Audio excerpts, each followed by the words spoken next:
Hello everyone. Welcome to another exciting Saturday Secrets of Eventide stream. Hi there, I'm Jason Bullman. I'm the creator of Eventide and guy behind a little game called Pathfinder. And today, what I figured we might do is spend some time working on kind of what is the end of part 2 of Wolfren's fate. So up to this point, right, you know, I've been talking and we've been playtesting the kind of first part, which is the mystery, the puzzle of trying to figure out the location of Wolfren's missing ring. And that's kind of the main point of part 2. But as part 2 progresses, there is a subplot that kind of comes to the focus and ends up being actually the main threat in this. The part 2 is not just a puzzle hunt, it is actually dealing with the Gaunts, who now have locked on to the players as a threat and are moving against them. And this starts rather subtly. You know, in part 2 there is a scene that one of the playtest groups has now experienced, where they are attacked by kind of hired mercenaries. They are ambushed in an alley because the Gaunts kind of put a hit out on them using kind of a criminal job board that is located in a tavern out in the fields. A hidden kind of criminal underground bar where folks can go and get, you know, mercenary work done, assassinations, poisonings, all that kind of stuff can be had there. Wyrmbone is not all squeaky clean. So that's their first move. Their second move is on the first night of Eventide. One of their numbers tries to lure the PCs into an ambush. And I think that encounter has definitely turned into a lure them into a dangerous situation. And I'm trying to decide that may go in one of two ways. I haven't fully settled upon it yet. One may be, while they're going out and doing the kind of trick-or-treating that happens on that first night, they get lured into a thing that they think is a party, but in actuality is an ambush. That is certainly a possibility. The other thing is to, you know, have them feign someone being in danger to lure the PCs into a dangerous situation. I think I like the former more than the latter. Because it might allow me to do like some weird kind of creepy haunted house kind of thing with just a couple encounters where they're trapped in this space and they have to find a way out, and the Gaunts are trying to have them killed. So I think that's how that's going to work that night.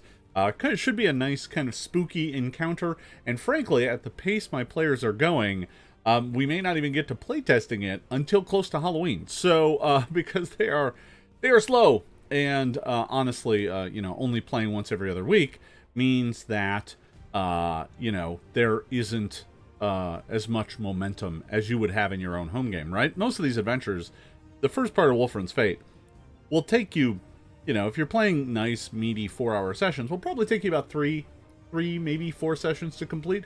For my playtesting, it took, what, 3 months? You know, so it took a while. And the second's going to be, you know, the same. So that's the second part of the kind of Gaunts plan. And then that leads to the finale, kind of the big grand finale. And that's what I want to work on here today. And by work on, I mean kind of chat and talk it through. One of the things that I find very valuable, and one of the reasons this stream exists, is it gives me a place where I can sound out my ideas and kind of pick them apart and workshop them kind of live and let all of you see the process as it unfolds, right? These secret streams are meant to be that. I see folks chatting. Welcome everybody. You know, for those of you tuning in live, there's usually a handful of folks here, and I hope you are all having a good time.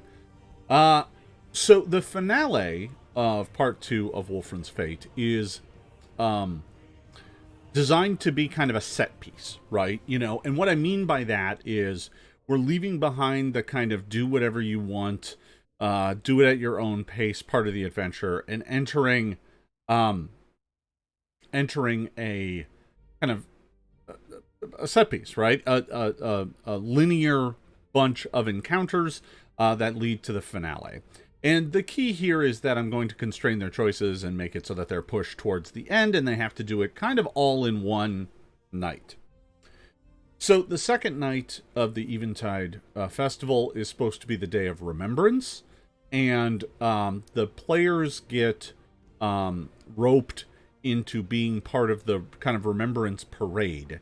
And this is a parade that makes its way through the city, illuminating the names of those who have been lost in the past year as part of the kind of Eventide memorial. It's called First Ray. We talked about this on Tuesday. If you didn't catch this stream, we did a stream on Tuesday that was all about talking about the Eventide Festival itself. It's really, really informative. I suggest you go check it out. This happens during that, right? So the players are part of this parade. They're going around with the head of the parade, who's illuminating the names of the fallen, and the parade winds its way through town. And as the players get close to the Black Thumb, which is the location of the strange kind of conspiracy theory believing base called the Dawnbringers. The Dawnbringers reach out to the players earlier on in the adventure, right? They send a note to them, and then when the PCs come to meet them, they inform them that they're in grave danger and that one of their members was already killed, and that is the halfling from part 1 who dies before the adventure even really begins.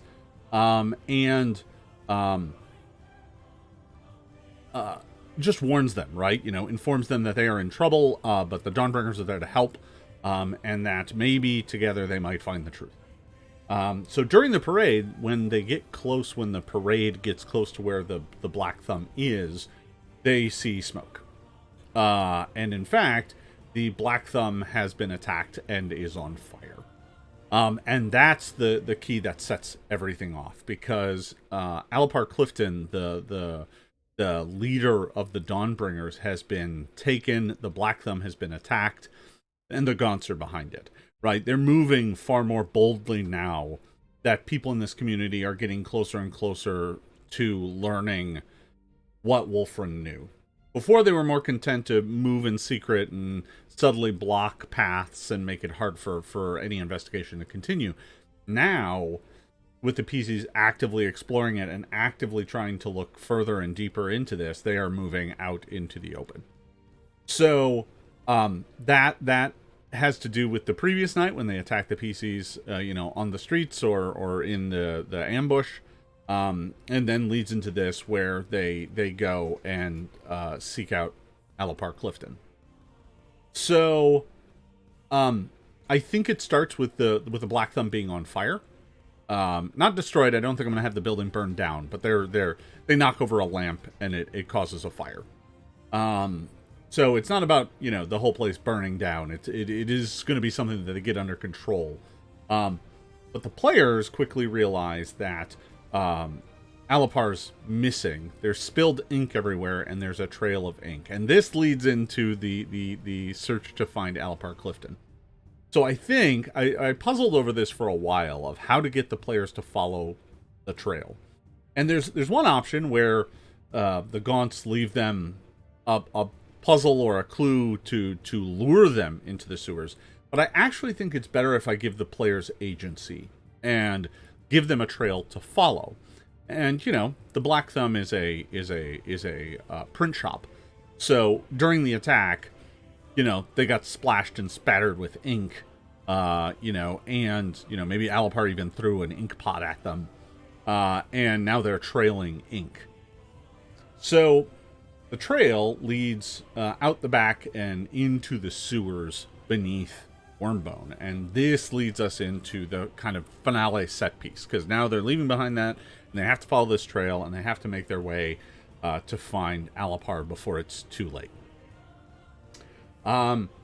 So this leads me into the first part of this chunk of the adventure, which is a journey into the sewers. Now, for this, I'm thinking, I should probably consider some sewer monsters. Obviously, there's some pretty obvious stuff that you can play around with, like rats, right? But honestly, I threw rats at them in the the second level of the Dark Laboratory. So I'm not sure rats are going to be the way to go. Unfortunately, we no longer list monsters by kind of their environment anymore. So some of this is just going to have to be me trying to come up with some things. Let me go ahead, and I'm on Archives of Nethys so that I can look through some monsters here. But basically, I'm looking for a sewer monster to throw with them. I think an Adiug might be too powerful at this point. They're second level. So I'm going to put up to level 4. And we'll sort by level.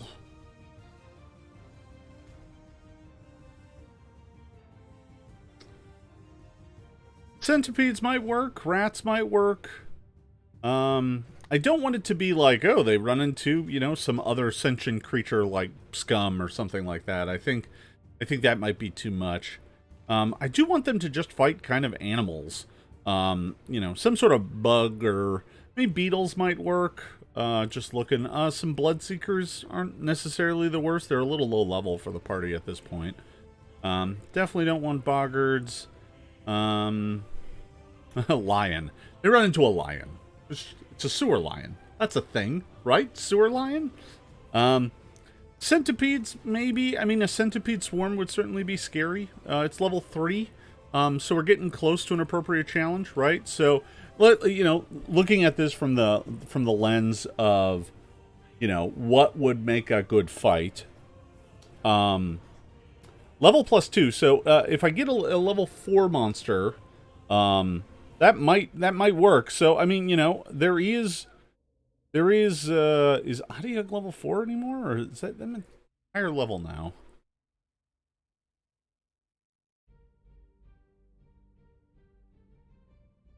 Adiug is level 4. I mean, maybe that's the answer. I mean, yeah. I mean, maybe the Adiug's the right answer. It's a terrifying fight. I think the problem here with the Adiug, honestly, is at the player's level, it is a very, very dangerous fight. It's more like a boss, and I don't think I want to start it out with that. If they were a level higher, I'd throw an Adiug at them, no problem. Right, that would be the first thing I do. But at level 2, I'm worried that it's a little too hard to kill. AC 20, 70 hit points. The players, you know, 2 hit bonuses are 8, you know. So they're going to hit it less than half the time. They're rarely going to crit. And honestly, this thing's attack bonuses are +14. So it's going to crit them a lot. So I think Adiug may just be too powerful.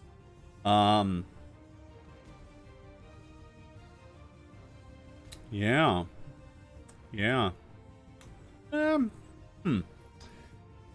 I'm going to have to look around for a sewer monster. Oozes, yeah, oozes are definitely a possibility, but again, oozes and rats are what they fought. Oozes and rats are what they fought in the Dark Laboratory. Now, yeah, I mean, I guess I'm worried that if I throw something too hard at them too early, they may be like, oh, we are really beat up, I guess we should rest. Like, from an encounter design perspective, you don't want their first fight to be something that drains too much of their resource. It's a warm-up fight. So maybe something like centipedes is the right answer. You know, I think there are some options floating around in here. Level up to 4.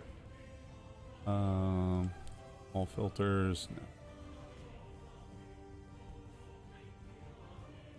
Sort results. Let me change this to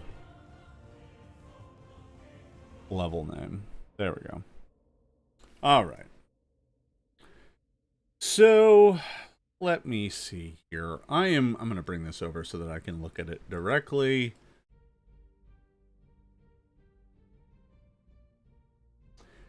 Yeah, I do want to work this out. So you get to watch my process here of kind of wandering through the possibilities here.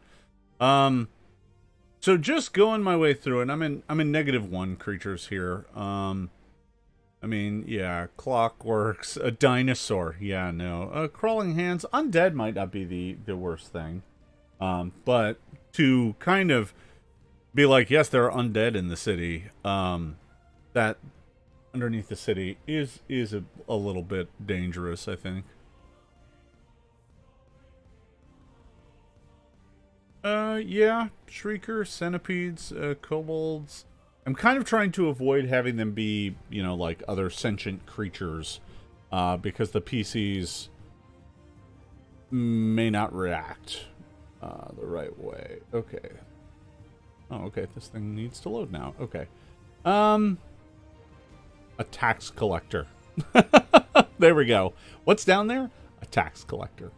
Trilobite, vipers, weasels. Let me look level-wise what would make the most sense. They're second level, so being -1 would make them only 15s. Being -2 would make them 20s. So I really should find something that's level 0. The problem is there's not a lot of level 0 creatures. And I mean, here's the thing. I could make something, right? That is an option as well. Like, I thought about creating, like, frost rats or something. There's special rats in this part of the world because it's so cold. So the big shaggy rats with big fur and big fangs that can bite through ice. So, I mean, maybe the answer here is some sort of bigger rat. Let's see. Level 0s here. We got giant maggots. I mean, that's not terrible. It could be beset upon by a bunch of giant maggots. Look at the giant maggot stat block.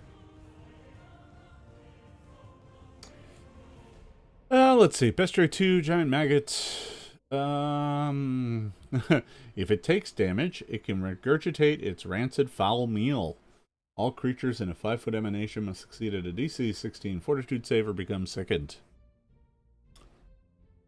They can bite you with their mandibles. And once grabbed, they can gnaw on you. Huh. So here's something I could do. I could have there be some giant maggots and a giant fly. And the giant fly would be 30. Maggots would be 20. There's something there. That might work. Yeah. I kind of like the direction this is going. I could have it be around some corpse that is floating down in the sewer. That's definitely an option. I don't know if it's the only option, but I think it's a good one. Kangaroo. That's it. Problem solved. There's a kangaroo in the sewer. Fine. Mummified cat. Pugwampy. Nah. They're very specific. Sea snake. Spear frog. Spider swarm. I mean, we could go spiders, right? But when I think sewers, I don't think spiders. I don't know. That's my problem with spiders, is that I don't think spiders when I think sewer. Not impossible, but it is a bit of a leap. Giant frogs. I'm up on 1s now, taking a peek through these. I also would prefer it be something from one of the bestiaries. That way I don't have to reference it directly. I don't have to reprint the stat block.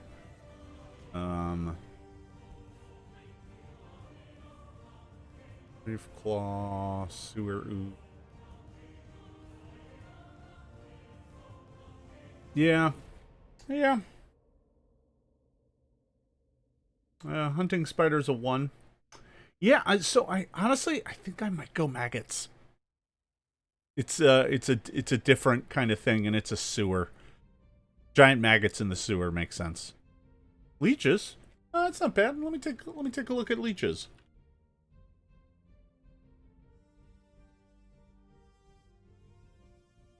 Giant leech. What level is the giant leech? 2. That's possible. That's possible. 2 giant leeches? 2 giant leeches would make for a more entertaining fight. All right. I think that's what we need. That it's going to be maggots or leeches. So, as a matter of fact, I'm going to go ahead and write that down. Maggots or leeches. That in my notes. Yeah, so there we go. All right. So, I think there's a sewer monster. I also think that this is a spot. So, here's the thing. What I want here, let's talk about it from a macro sense before I get too lost on the micro.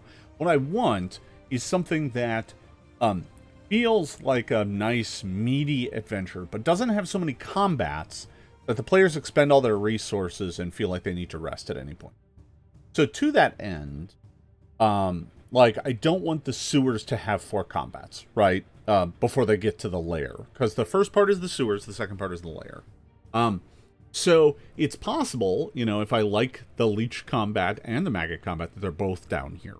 And maybe they're optional, right? Maybe the PCs don't necessarily stumble into both of them. Maybe they see one of them and are just like, nope, we're not dealing with that. So, the answer here is that the sewer map will need to be one that allows the players to take various ways through it. And this gets in to the kind of key of this part of it, is that following this trail is difficult, right? So there's a trail of ink being dripped and left through the sewers, but it's a sewer. So finding ink is actually really difficult. It doesn't have to be black ink. That might help, is if it's a vibrant color. That way it stands out, but you still have to find it, which is not easy to do. And it may be a sort of thing where, you know, finding it is challenging because you need to find the pieces of it to realize what direction they were heading, right? So if you find it at an intersection, that doesn't help you understand what direction it goes. It just lets you know that they were there. So I think that's part of this, is a puzzle kind of element of searching around the place and finding the ink drops to kind of realize what the trail is. Because they may have taken a circuitous route to throw people off their trail if they're being followed. In addition to that, I think the sewers also need some sort of physical challenge. And what I mean by that is like gates that need to be lifted or narrow walkways that need to be navigated. You know, something to force the PCs to use physical skills, right? Because this part of the adventure up to this point really hasn't required any of that stuff. And I want to make sure, like, this part of adventure design is understanding that you need to give times for various characters to shine. And the real physical characters, the ones who have had a lot of points, who invested a lot of points into physical skills, have not had a lot to do this adventure with those investments. So this part of the adventure needs to kind of satisfy that by including, you know, some physical challenges. But I also think this might be a good place to do some sort of water pipe puzzle.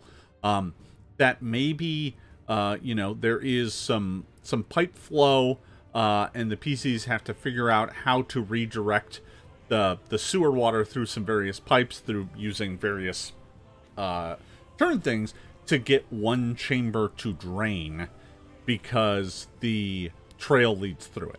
And I think that's a good fun puzzle.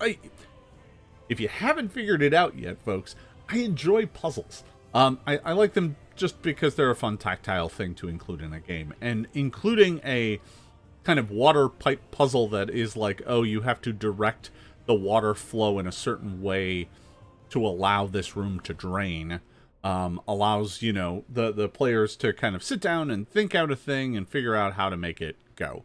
And I think everybody, when they're done, feels clever, and it doesn't have to be a thing that's impossible. It just has to be a challenge. So I'll look at building a water pipe puzzle. I'm not going to make you watch me build a pipe puzzle, because frankly it involves me doing some research into some of the classic forms on these, and then look for something that's got a nice little bit of a trick in it. Nothing too complex. But yeah, it'll be a valve turning puzzle, right? Where there are valves that direct water in different ways, and they have to figure out a way to clear out the water from one specific node. Should be pretty easy.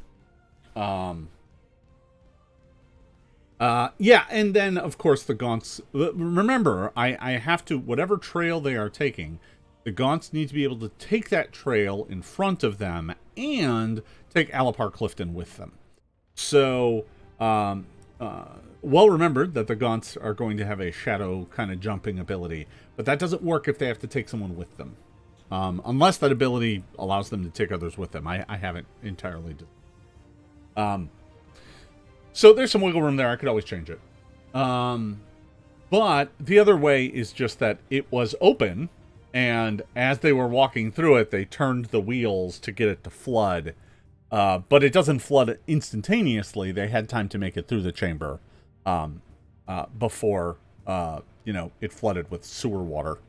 So they basically just shut the way behind them. And then on the other side, there's a valve just to open it, right? So I think that's an easy enough way to be like, yep, they made it through, and now you have to figure out a way to follow them.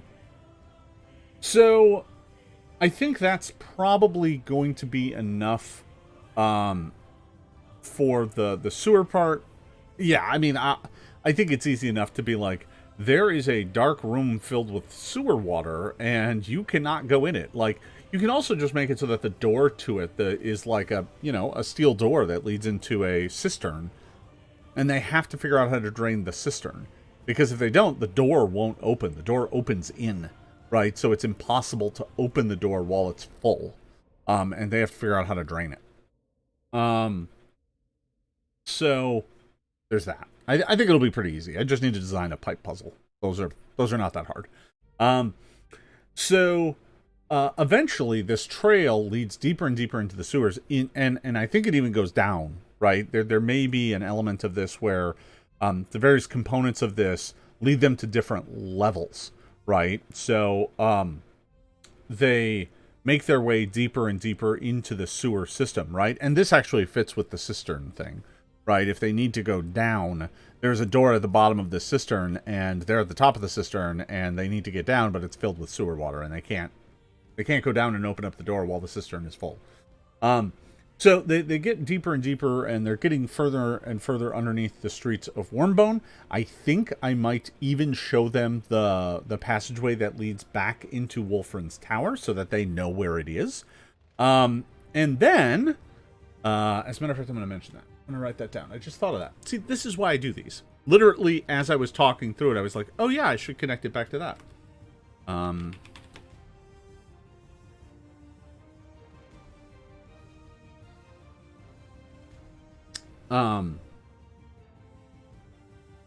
So, there's that. And then eventually this leads them down into some old parts of the sewers that actually connect, and were built either through or alongside ancient elven ruins that exist deep beneath the streets of Wyrmbone. And this is where the Gaunts have set up their lair. Now, this leads to the kind of finale of all of this, which is the Gaunts' lair itself, which is in old elven ruins deep beneath the streets of Wyrmbone. Now, I've got a bunch of ideas here as well that I've kind of been roughing around and noodling about. So, first of all, there probably needs to be some sort of door sentry, some sort of door guard that isn't Gaunts. So this might be a good place for a construct, might be a good place for shadow monster of some sort. There's certainly some options in there. It could actually just be shadows. I haven't had those in the adventure just yet. And if I recall, shadows are fine at this level. As a monster, I think are they level 2 or 3? Oh, no, they're 4. We bumped them. Oh, that's a problem. Yeah, that's not going to work. That's too powerful. So maybe this will be a place where I invent another new creature, like a lesser shadow, or like a shadow wisp or something. That's a possibility. So yeah, shadow's just going to be too powerful. That's ridiculous. Yeah, no, that would be really bad. The players do not have enough magic weapons to deal with a shadow. If it had resistance 10, it would murder all of them. Both my groups would be in deep trouble. Neither group has people who consistently deal above 10 damage. They may have one person in the party who can do it, and that's a recipe for disaster against a monster with 40 hit points.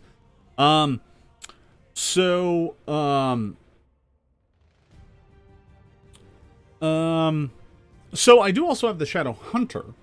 That is a possibility as well, that the Shadow Hunter is here.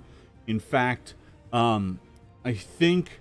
So, the Shadow Hunter at the end of part 2... at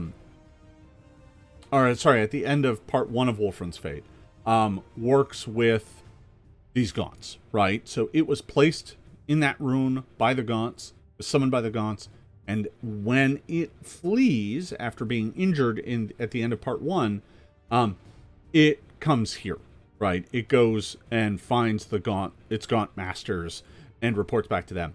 Now, if it has used its ability to like vomit shadow into the eyes of a character, which is the one thing it tries to do before it leaves, then it can see through their eyes and can alert the Gaunts that they are coming. So the thing is, the players don't get to ambush the Gaunts if the Shadow Hunter did its thing.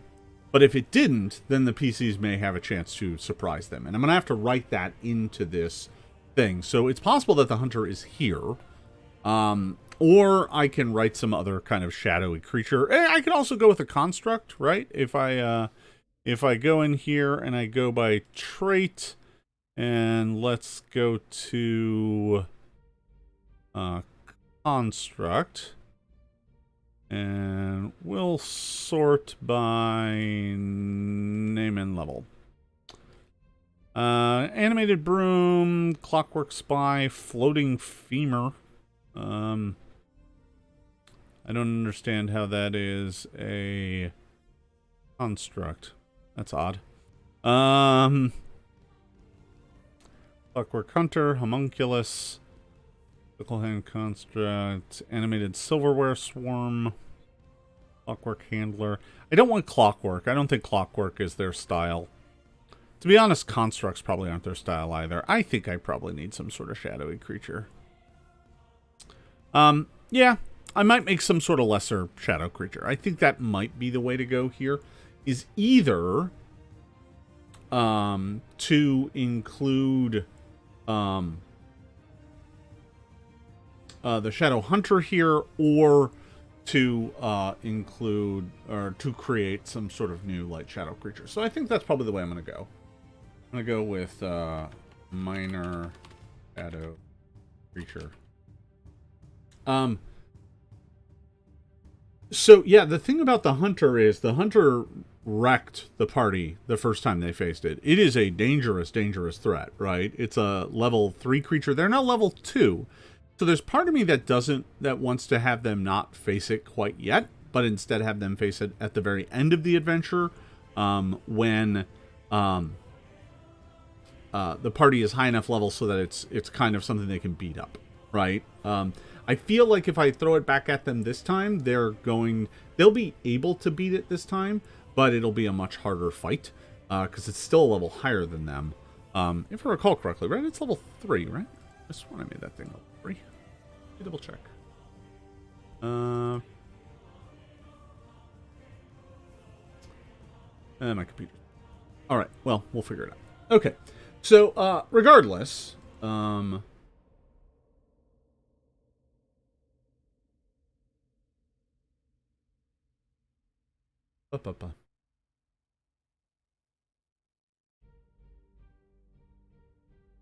there it is.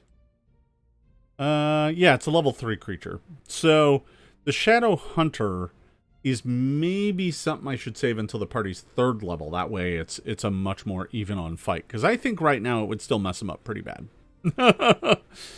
Because it does have resistance 5, except non-magical. However, they can get through that with light. Light allows you to cut through its DR if it's in bright light, or there's a light spell on the item. So there's that. All right. Well, we'll keep thinking about that. Once inside, I think it is this creepy old elven ruin, and we're gonna get into some areas that are, I think, gonna start painting a weird picture here of what the Gaunts are. I know what they are. but this adventure will not be fully explaining them. I think this is a place where there will be traps. I think, again, providing something for all of the players to interact with. Some fun traps are certainly high on that list. And so that's one thing. But once they're into the lair itself, there's going to be some weird stuff. And I think by weird stuff, I mean there's going to be like strange old relics. Things that are really very old but don't look very valuable, like an old, iron spoon that's covered in rust that is clearly ancient. Weird old relics that the Gaunts place on pedestals with like reverence. And why? It's unclear. And there's not going to really be a good way to figure that out here.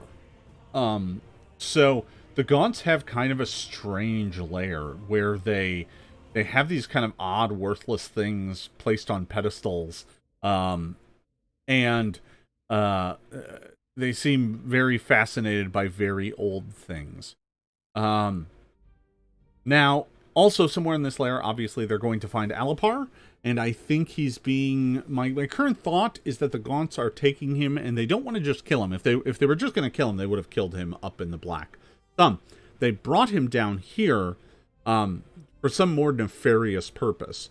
And I believe that the way I'm going to take this is that he's strapped down to a table and being poisoned, or like they're basically slow dripping something into his eyes. I do like how these things, like, I did this with the Shadow Hunter, and the more I'm playing around with it, the more I think it's going to become a thing with the Gaunts, is pouring shadow and darkness into someone's eyes, is part of their motif. And, so I think they're going to have him strapped down and are just slow dripping darkness into his eyes. He's not going to be dead yet, but this is going to mess him up. He's not going to be okay after this. But they're trying to do this because they want to be able to question him and learn more about the PCs and more about the Dawnbringers and try and find a way to bring them down. That's their thing. But Alipar, like, we haven't seen Gaunts speak yet, I don't think. They're going to be quiet. But they do appear to communicate with each other. Alipar has seen this. But again, there's no noise that comes out of them when they communicate with each other. I'm still trying to piece together what exactly that means. But that's the direction I'm going to take it. Now, there is going to be a final showdown in this dungeon. I think there's a final room, and maybe Alipar is actually beyond this final room. So, I mean, I guess that makes it not really the final room. But I'm thinking that in the center of this place is the kind of weird reveal. And I'm going to tell all of you what it is right now. There is a blackened root that is in this central chamber. And I'm calling it the root room right now. There's this blackened, withered root. And the weird thing about it is that it emerges from a kind of shimmering black mirror. And then, so the root kind of comes out of this mirror and then burrows into the stone underneath Wyrmbone. And that is what the Gaunts are protecting. That is the secret that is in their lair, is this blackened root. Figuring out how to destroy it is, I think maybe beyond the scope of this adventure. The players can burn it and do all sorts of stuff to it, but I don't think they can destroy it outright. At least not with what they know right now. So, but this will be the room where they finally face off against the Gaunts, and free Alipar. So, it's possible too that this root is that they're milking this root for the black ink that they're pouring into Alipar. Just came up with that.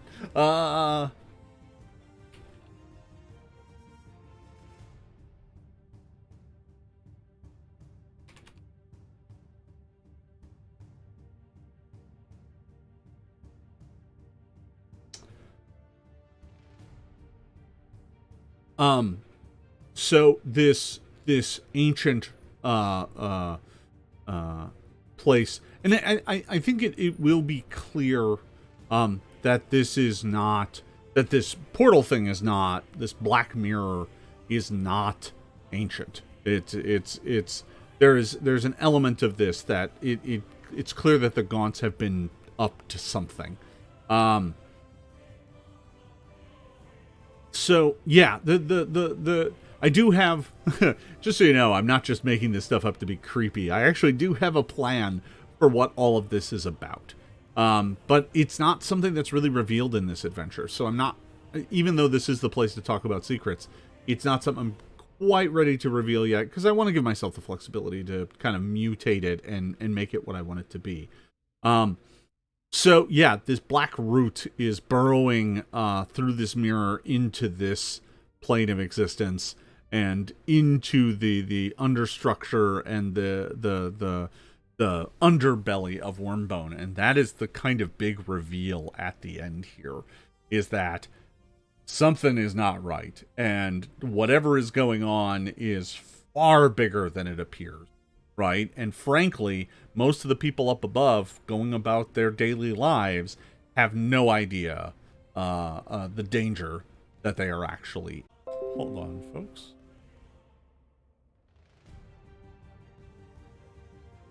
I think it's better now. Maybe? Sorry about that. Looks like I had a bit of a connection glitch there for a second. But it looks like it's cleared itself up.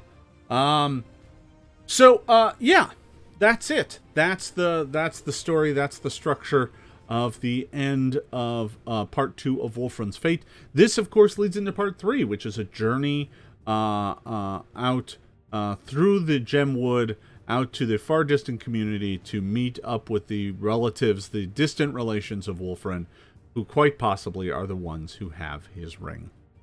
So that's all I got here for folks today. I've got another stream starting here in just a bit. So I want to make sure I've got plenty of time to get set up for that. Let me make sure I save this. Oh, there we go. All right. Okay. Yeah, that's all I got. Our next stream will be this coming Tuesday. On Tuesday, we will be talking. Let's see, I've got a lot of playtest sessions coming up in the next week. My playtest session from last Monday got bumped to this Monday. So I've got a game Monday, Thursday, and then the following Monday. So I've got a busy week and a half of playtesting, and I expect to see some good progress. So some of this text is coming together very nicely. I'm still waiting on getting part 1 back from my editor. We'll see how that goes. It's been a bit slower than I would like, but as soon as that's back, it's going to go through layout, and it'll go out to all of you, and it'll be the final version of the first part of Wolfren's Fate. So we're getting there. Gelatinous cube. It's not a bad idea. I'll keep that in mind. I do like the gelatinous cube. All right, folks, that's what we got going on. I'm still hoping to get part 2 out to all of you in a rough form here in the next few weeks as I finish writing it up. That does require me to finish that damn map. I still am not done with it. I need to really sit down and put like a good solid 6 to 8 hours on it. But I'll try and figure out some time to do that. All right, folks, that's all I have for today. Thank you for watching, everybody, and we will see you next time.